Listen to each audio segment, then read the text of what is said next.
விவசாயம் ஒரு தொழில் மட்டுமில்லை, ஒரு வாழ்க்கை.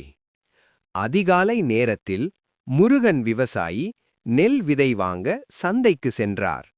பல விதைகள் இருந்தாலும் அவர் நல்ல தரமான நெல் விதைகளை கவனமாக தேர்ந்தெடுத்தார்.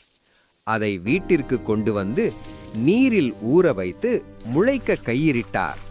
சில நாட்களில் அந்த நெல் விதைகள் பச்சை முளையாக மாறின. இதற்கிடையில் அவர் தனது நிலத்தை டிராக்டரால் உழுது தண்ணீர் நிரப்பி நட்டு வளர்க்க தயார் செய்தார். பிறகு அந்த நெல் முளைகளை அன்புடன் ஒவ்வொன்றாக நிலத்தில் நட்டார். அவருக்கு அது சாதாரண பயிரில்லை, அவரது குடும்பத்தின் எதிர்காலம். வெயிலும் மழையும் தாங்கி அவர் தினமும் பயிரை பராமரித்தார். ஏனெனில் ஒரு விவசாயியின் உழைப்பில்தான் நம்ம ஒவ்வொரு உணவும் உருவாகிறது.